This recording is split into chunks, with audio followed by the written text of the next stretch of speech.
here in social media world.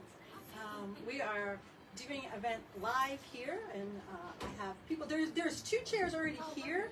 Actually, there's 4 chairs already set up that you can come in and use. Fabulous. Hi. Hello. I have handouts. Sorry, I'm a little late getting started online, and we're just tagging along back here a little bit. All right, so our magical guest for tonight is lavender. And I have a fun little story about the lavender that I have in my jar right now. Who has lavender growing in their yard right now? Okay, fabulous. If you haven't picked it already, it might be too late. So these have already passed. Once they bloom, they are only good for your garden. You don't want to dry them at that point because the energy is moved into the flowers in this way that it's out. All right. So it's the buds, it's the lavender buds before they bloom that you use in all your lavender things. So I walk my neighborhood. We walk for about 1.5 miles, and this woman's home has a giant bushes of lavender. Then it goes lavender, catnip, all along the sidewalk. And I mean, these bushes are the biggest lavender bushes I've ever seen.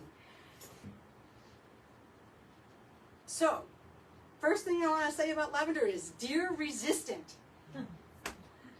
Because the deers have decimated my front yard. They have eaten everything they possibly could in my front yard. I don't have lavender. But the lavender in her yard and the catnip have been beautiful. So I knocked on her door this morning.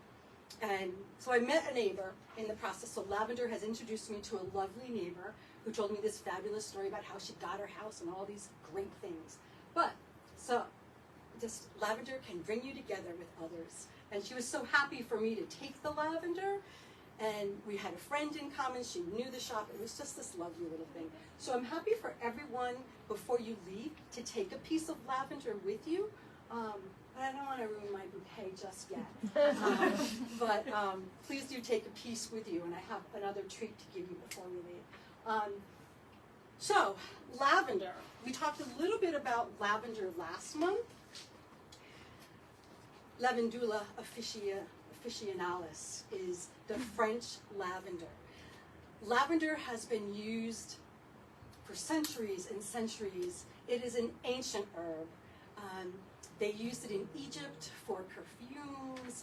They used it to perfume the body because, we were smelly back then. We still are. And so it's still used in body products, in cosmetics and things like that. They used them in the Roman baths. And it actually means to wash or to bathe, to cleanse. So that's how they got the name of that. They were using it to wash things, clean things, wash their clothes in, to scent things, because there was nothing else, right? In the Dark Ages, it was used against the plague, along with a bunch of other fabulous oils, but it's got so many components that I'm going to read to you some of them. I did read a few that has over 100 components. Hello. Good to see you, my traveling girl. How fabulous. There's another couple chairs over here too. Oh, you can grab that one back there. Okay, good. So I'm talking about lavender. Okay. Lavender is our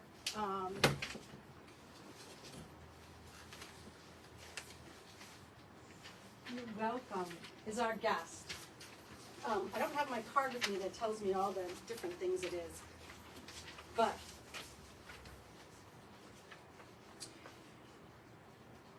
there has been medical research about lavender, and that 3 out of 4 people in an insomnia testing have gone off of their sleeping pills because of lavender.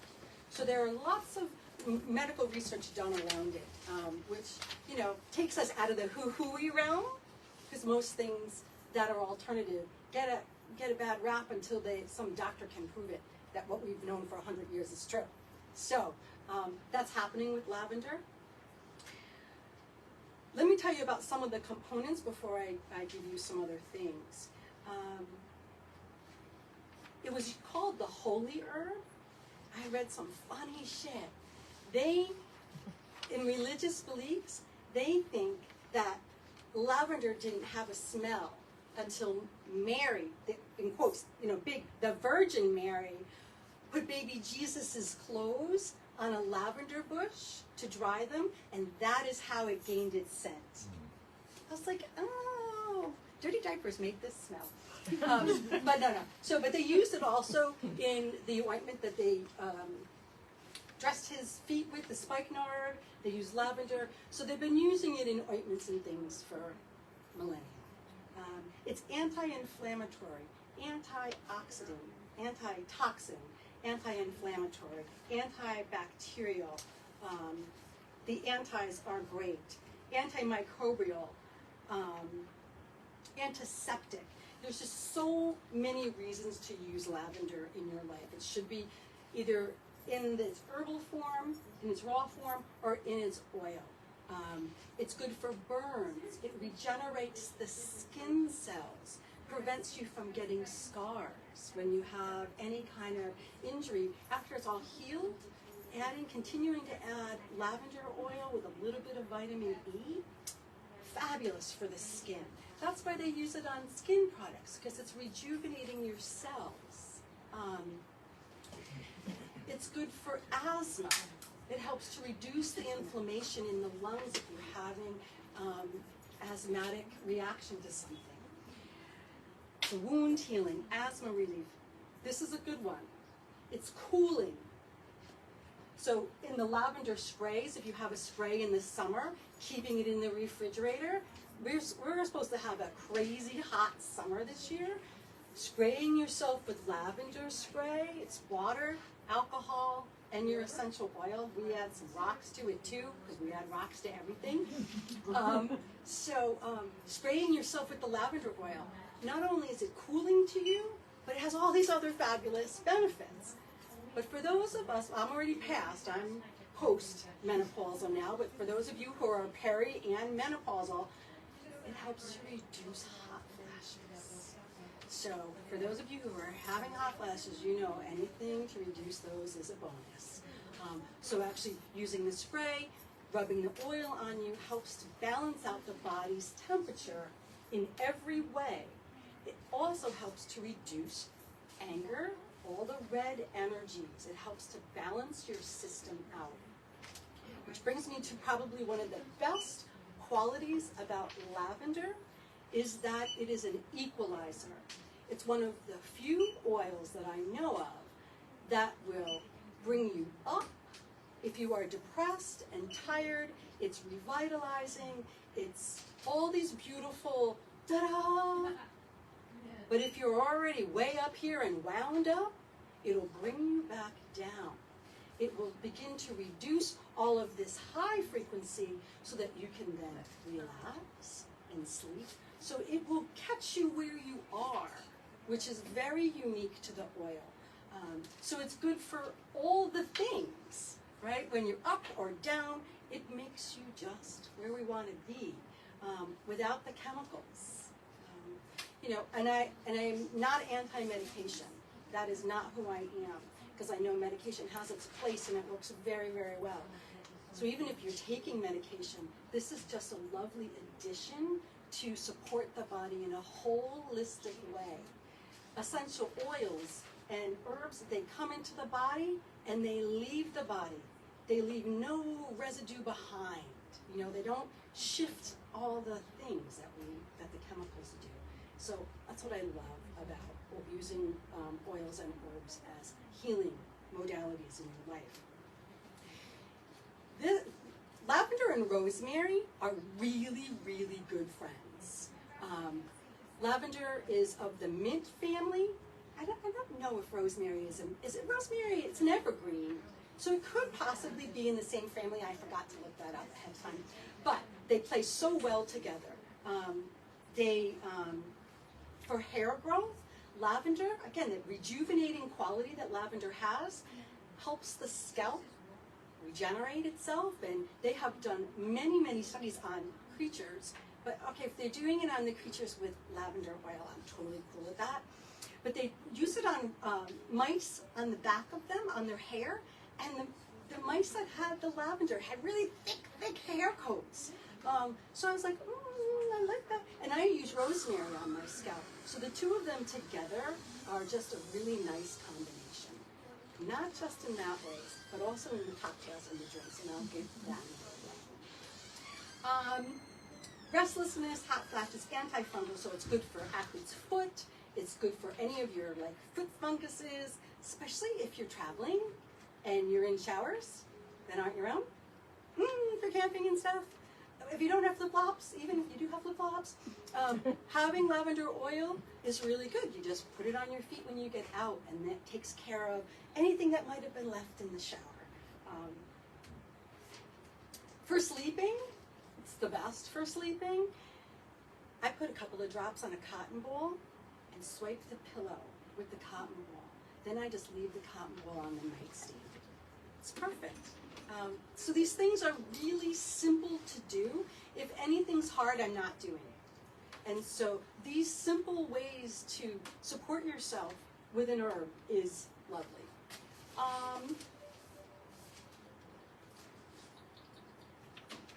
It's nourishing to the spirit because it's an equalizer. So when we feel in balance, we feel connected, we feel grounded. So our spirit just feels good. So it's good soul medicine, lavender is. They call it the aromatherapy aspirin because it relieves headaches, it relieves migraines, it reduces the tension in the mind. Just rub right in the temples. It's one of the few that you can put right on your skin without any worries. It's that kind of gentle. So putting a drop right on your temples, rubbing, it's the best. It also helps to absorb odors. So it's a natural air cleaner, the plants and the oil. So, you know, my lavender's in the ground. It's not coming up. It's going to come back every year. They're perennials. But you can get yourself a little small one that lives in the house, right? So just like the snake plants. You know, there's a bunch of plants that will purify your air naturally for you, and lavender is one of them. So not only does it air purify, but it smells damn good. And it's very pretty. It's a very attractive plant. So it's just good to have around, right? All right. So what I really want to talk to you about is cocktails. All right. So that now that we got that part out of the way, how's everybody online? Good. All right. And it's not just about alcohol cocktails, all right? Because not everybody drinks alcohol, but we all enjoy a good summer drink, right? So I'm going to pass these around. What I have made for everyone is a lavender lemonade with a lavender sugar rim. So the lavender lemonade is homemade. It's, I'm going to tell you the recipe in a minute.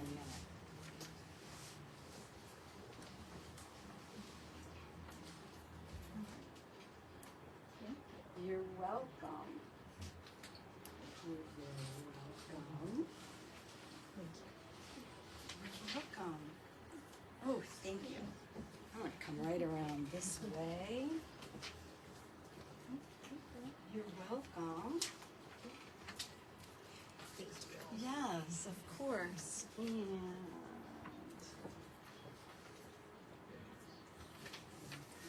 you're welcome. Internet says they wish they. I know. I'm so sorry. So here's yours. So this will entice you to come in person if you're local. Because my intent is to have treats every month. What did I do last month? Oh, did I have treats? I did. Yeah. All right. Well, anyway, I have a treat this month. So, super simple. We were in Mystic one year, and I found lavender sugar, and it changed my life. literally changed my life because I thought, this is sugar and lavender. I just paid $10 for a bag of sugar and lavender. I can make this myself. And I have been making it myself. So lavender sugar, you can use it for everything. It's super, super easy to make. I've made a lot of mistakes, so I'm going to inform you how to do it and not make those mistakes, should you want to do it. But I also made some if you don't want to make your own. All right, so Lynn says to me, well, why would I want to buy it? I'm going to go home and make it. I was like, right on.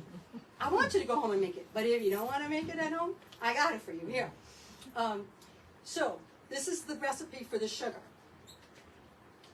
It's 1 cup. 1 cup of sugar. You find sugar that has nice thick grains. A fine sugar turns out to be, what's that white powdered sugar? Yeah, you know, powdered sugar. Comes out to be powdered sugar. You don't want that in the end. So finding the largest grained sugar that you can find is helpful. So it's 1 cup of sugar, 1 teaspoon of lavender. The key is using a coffee grinder. It's tiny, right? So you don't have an only tiny little surface. The coffee grinder, you put in the whole teaspoon of lavender. Then you add a little bit of sugar, right? Not a lot of sugar. So what I do is I have my cup of sugar, so I know that's how much I'm going to use. I pour some of it out of my 1 cup. Then you grind it. If you put all that 1 cup of sugar in and a teaspoon of lavender, you're just grinding up your sugar and your lavender ends up floating on the top. So this compact, small little way of doing it keeps the lavender tight in there, and it really does grind it down to almost powder. Like you can barely, I'm going to show you up close on the TV. TV, I just called you TV. But you can see the lavender is really ground down to almost nothing. It's a powder, almost a powder. You can add more lavender if you're a real lavender lover. This is just, and then you're done. That's it. That's all you got to do. And it lasts you forever. Super simple. And you can do it with any dried, yummy herb. I also made hibiscus sugar. It happens to be my second favorite. It's a little sweeter than the lavender. It's really good. So I have that too available for you. But again, you can make it at home. Buy some hibiscus. There you go. Same recipe. You could. The other piece is when I was planning this, I was thinking about what's growing in my garden, what's growing in your garden that you can use with your lavender or in place of the lavender. All your mints, all your flavored mints, like I have chocolate mint in my garden. I can't wait for it to dry. And then once it's dried up, crush it all up, throw it in my blender with some sugar, and I'm going to have a chocolate mint sugar that doesn't have any chocolate in it, but it's going to taste like chocolate. And on any drink, lemonade, on my water, it's going to taste great. So you can use mints, you can use the lavender. Those are the ones I only like from my garden, right? Because you're not growing hibiscus.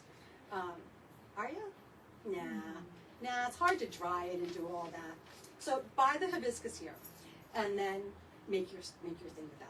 All right, so that's the sugar. Does everybody know how to rim a glass? Okay, so I was curious about that because I said to one of my girls one day at a party recently, rim all these glasses for me, I'll be back. And I came back and I went, oh, what happened? She said, I don't know how to rim a glass. And I thought, oh my God, I assumed everyone knew how to rim a glass.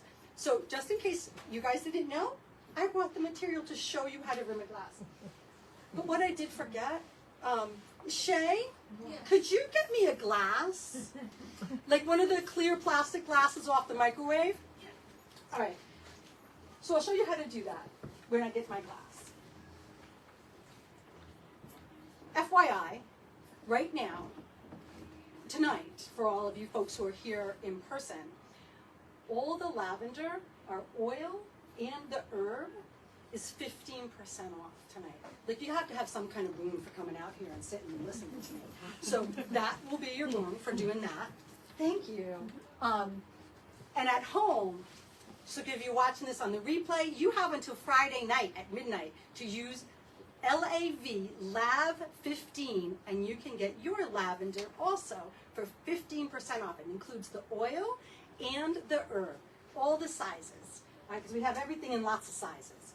All right, so how to rim a glass. Now again, remember, this doesn't have to be a cocktail. This can be you by yourself, or you and a couple friends having, drinks on a summer afternoon, right? Lemonade, what you have is lavender lemonade that I made with all these ingredients. Okay, so first thing, you have to get your rim wet. And I often will use a lemon or an orange, all right? If it's an alcohol drink and I have a little shot in front of me, I'll rim it with that also. But you have to be careful. You don't want it too wet. That's the key. It's got to be the certain wet, right? The lemon is nice, especially when you're making a lavender lemonade. Second important thing is to have a dish, a flat dish that fits your cup. And there you go. I didn't get it wet enough, but oh, this is perfect. And there it is. Super simple. It's very, very simple. If you put too much water on it, it dribbles all over the place. So it's balancing the water, the liquid that you use. And there you go. Very simple. All right. That's the first step. You've rimmed your glass. Now you fill it with ice.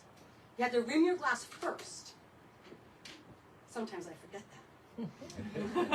And I go, oh, I wanted to rim that glass. And then you got to pour it all out and start over. Pour it in a different glass.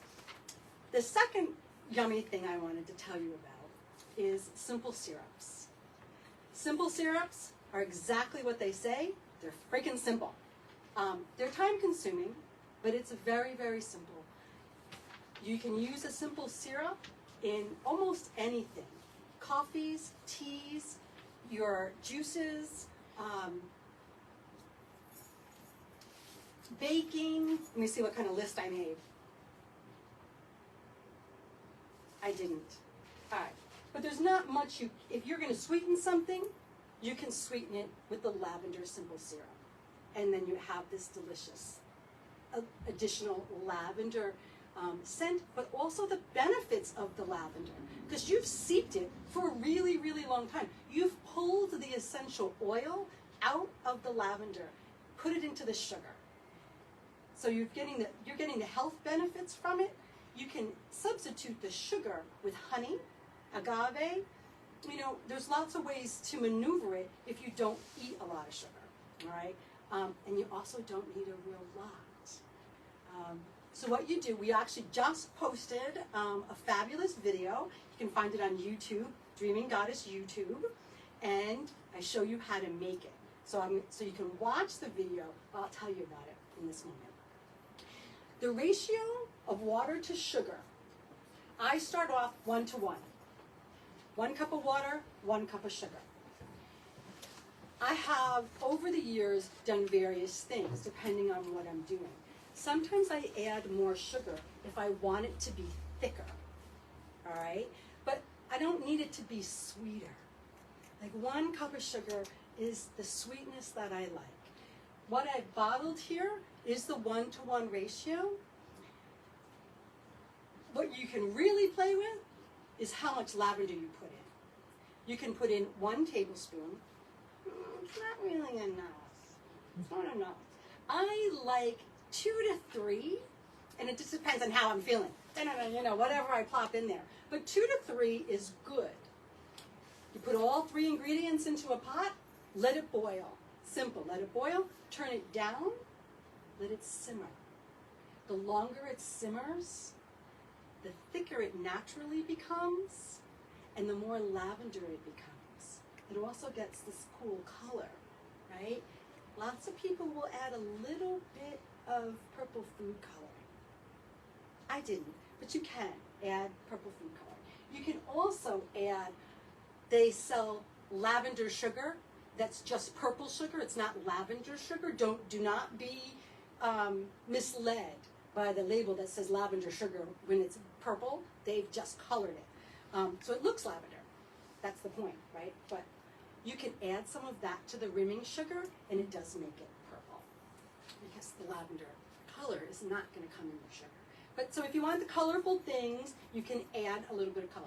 All right, so it's been simmering 15 minutes to a half an hour. Half an hour is what I like, all right, because then it's really juicy. And then you turn the flame off and let it sit for at least an hour. At least an hour. If you're like me, you've left it on the stove half a day, it's still fine. It's still going to be fine. It's one of those things that it doesn't really matter. It's nice to follow a recipe, but this is one of those things that if you don't do it casually, you're not going to keep doing it. And then that's it. That's how you do it. You leave it in the refrigerator for 2 weeks. It'll last. I think on my handout, I tell you about how to make my lemonade. Yes. The lemonade. I don't squeeze my own lemons. I don't have fucking time for that. Who has time for that? Not me. And so I love 100% real juice, real lemon. It's fine. It's perfect. It's real lemon juice. It's just in a bottle. Someone else did it for me. I love it. Love it. Love it. So, what's the recipe? For those of you who are at home and don't have a sheet. If you want a sheet and you're listening to me at home, just send me a message. I'll email it to you. It's because it has the simple syrup recipe and it has lavender lemonade. How was the lemonade? Delicious. Good. Good. It's nice and light, right? Like it's not overwhelming. It was, now I made a small portion. And again, you can just play with the portions to whatever you need. It's half a cup of lavender simple syrup. Half a cup of lemon juice. So it's 1-to-1 syrup and lemon juice, and then 3 cups of water. That's it. Super simple. And that's what you're drinking. And then rim your glass. Add some ice, and off you go. Yeah. And that's what I have about lavender. Hold on to that. I want to tell you some other funny little garden things. So, with the simple syrup, you can add dried rosemary to it because they are great in cocktails together or in lemonade together. Rosemary and lavender really play well together. Their flavors balance each other just perfectly. So, you can add them together, or you can make a rosemary simple syrup, which is really good for mojitos and other things like that. You can also make a basil simple syrup with your basil from the garden. Again, make with the mojitos. Let's throw some strawberries in there. It's good. For the sugars, you can also use strawberries that have been freeze-dried. And freeze-dried, they're crush up just like the lavender or the dried rosemary. So you can make strawberry sugar, right? Lots of things. You can make hibiscus simple syrup. Pretty much anything can become a simple syrup. And it's a really easy way to flavor summer drinks because you can't melt the sugar, right? It's not, the sugar doesn't melt in your beverages. So the simple syrup's really the only way to go. What, Lynn? How much do you use like in alcoholic drinks? The same. The same. So, you just pour a little bit in. Yes. So a lavender's bee's knees. Okay. You know, I wish I wrote I didn't write the alcohol recipes down because I was like, I didn't want to, make that assumption. But lavender's bee's knees is the best. You can easily Google that recipe. So it's a 1 ounce. I have a little measuring cup that measures them up. So it's like a 1 ounce of the lavender, 1 ounce of the lemon, and 2 ounces alcohol or something like that. I don't know. But you could just add it to a drink, like you can just add it to a drink. Yeah. Pour it into your drink. Yes. But I like to follow a little recipe when I'm alcohol in it. Because I want all the flavors to be just right, and I don't like it to be too alcohol-y tasty. I really like the taste of the lemonade and the lavender and all those things in the cocktails. I'm a funny drinker. For the Beasleys, it's just the lavender, simple syrup, lemon, and gin. Oh, and gin. Yeah. Or vodka, whichever one you like. But the gin is really good. A real fruity gin. Hendrix makes a summer solstice gin, and they use flowers in it. Oh, it's really, really good. It's kind of hard to find. Every now and then we got it at discounts. Yeah. We saw it there. So you want to use a sweeter gin. Dry gins are, I don't like dry gin. You know, I like everything sweet. And so dry gins are too dry. Who has a fuchsia in their yard hanging? You know the fuchsia hanging baskets? Oh, I was going to tell you about fuchsia berries because I was thinking about my garden. And so you can eat fuchsias. You can eat the flowers of fuchsias. And when their flower pops off, they leave this little berry on the hanging thing. And if you let it turn really bright red, and you can eat them, they're really very, very good. So the next time you have a fuchsia plant, remember that you can eat the berries and the flowers. Just like nasturtiums. In nasturtiums, you can eat the flowers and the greens. Oh, me too. I love that I can walk past them and just go, oh, they're in baskets that are high. Oh, I love them. Yeah. Any other questions? Fabulous. All right. Yes. One comment about we tend to be an older group here, but lavender is also good for zits. For zits. Yes. Interesting. Acne, skin acne. Yes. Oh. Yes. Right. Absolutely. It's good for this. Again, the same. It's Antibacterial. antibacterial. And it takes the redness down. Right on. And good for eczema. So skin inflammations, any kind of skin thing, it's really, really good for that. Right on, the acne and skin inflammation. Perfect. Also making lavender tea, like I left out tonight, there's hot water and a little cup of lavender. Pinch lavender into your hot water and you have lavender tea. It's really, really good before bed. And it's good for stomach aches, like any kind of stomach flare-ups. It's perfect for that. Relieves that stress in the stomach also. You can also use the flowers in In cookies. cookies, yes! And you can use all of this, the sugar and the simple syrup, in all of your baking. Lavender biscuits, lavender cookies, lavender sugar cookies, moon cakes, all kinds of recipes. These can be substituted as the basic sugar in all your recipes. So it's nice to add that in. Yes. All right. So again, join me next month on the 25th. We'll be talking about summer things at the beach. That's the only hint I'm going to give you. Okay. Thank you. Goodbye, you all. Thanks for watching.